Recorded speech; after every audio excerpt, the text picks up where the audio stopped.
लाडक्या बहिणींना सप्टेंबर महिन्याअंतर्गत जो मिळणारा लाभ होता तो त्यांच्या बँक खात्यावरती कालपासून जमा होण्यास सुरुवात झाली. दिनांक 10 ऑक्टोबर शुक्रवार रोजी लाडक्या बहिणींच्या बँक खात्यावरती योजनेचे पैसे जमा होण्यास सुरुवात झाली आणि अनेक लाडक्या बहिणींना याचे मेसेज देखील आले.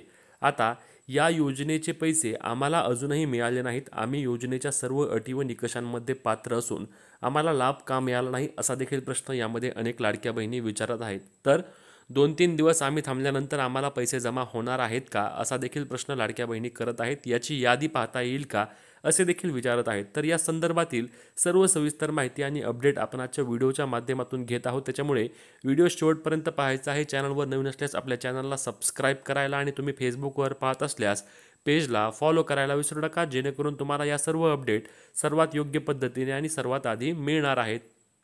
तर लाडक्या बहिणींनो, लक्षात घ्या, मी 2 दिवसांपूर्वीच सांगितलं होतं आणि मी काल देखील हेच गोष्ट सांगितली की योजनेचा हप्ता कुणाला मिळणार आहे. तर ज्यांना ऑगस्ट महिन्यापर्यंत योजनेचे पैसे मिळाले आहेत त्याच लाडक्या बहिणींना सप्टेंबर महिन्याचे पैसे मिळणार आहेत.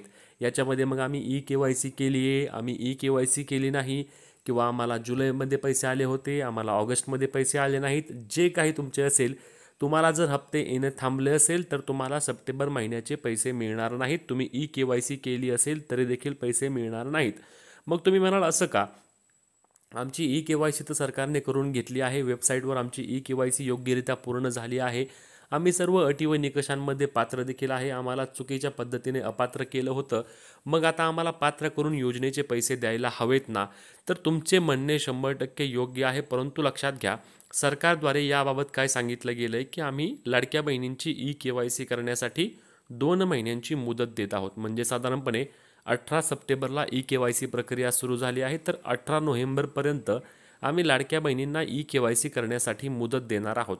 त्याच्यानंतर 18 नोव्हेंबरनंतर ज्या लाडक्या बहिणी राहतील त्यांना कदाचित अजूनही काही दिवस मुदत वाढवून मिळू शकते. याबाबत आपले उपमुख्यमंत्री अजितदादा पवार यांनी देखील आजच बोलताना स्पष्ट केले की काही प्रमाणामध्ये अडचणी येत आहेत, साईट चालत नाही, तर आम्ही त्या ठिकाणी मुदत वाढ देण्याचा प्रयत्न करू. ई-KYC कंपल्सरी आहे तर 100% कंपल्सरी आहे, परंतु मुदत वाढ त्या ठिकाणी आम्ही देऊ शकतो असे देखील अजितदादांनी बोलताना सांगितले. त्यामुळे ई-KYC तर तुम्हाला करावी लागणारच आहे, परंतु ई-KYC साठी सांगितल्याप्रमाणे मुदत आहे आणि मुदत नंतर ज्यांनी ई-KYC केली आहे त्यांची माहिती गव्हर्नमेंटकडे अर्थात सरकारकडे मिळते आणि मग सरकार ती माहिती चेक करणार आहे. मग तुमच्या दिलेल्या माहितीनुसार तुमचे रेशनिंग कार्ड चेक होईल, तुमच्या रेशनिंग कार्डमध्ये किती लाभार्थी आहेत ते चेक होईल, तुमच्याकडे 4 चाकी वाहन आहे का ते चेक होईल, तुमच्या कुटुंबामध्ये कोण टॅक्स भरतं का ते चेक होईल, कोण गव्हर्नमेंट सर्वंट आहे का ते चेक होईल.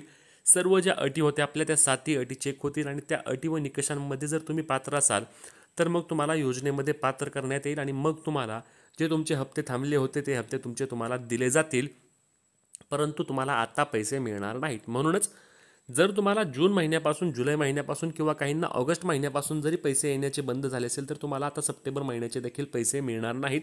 ज्यांना रेग्युलर लाभ सुरू आहे त्यांचा लाभ आहे असा सुरू राहणार आहे. त्यांना हे 1500 रुपये त्यांच्या आधार कार्डशी लिंक असलेल्या बँक खात्यावरती कालपासूनच जमा होण्यास सुरुवात झालेली आहे आणि येत्या 3 ते 4 दिवसांच्या पिरियडमध्ये साधारणपणे 13 ते 14 तारखेपर्यंत त्या सर्व लाडक्या बहिणींना, यांची संख्या बोलायची झाल्यास 2,30,00,000 लाडक्या बहिणींना योजनेचे पैसे जमा करण्यात येतील. त्यामध्ये कोणत्याही प्रकारची अडचण येणार नाही.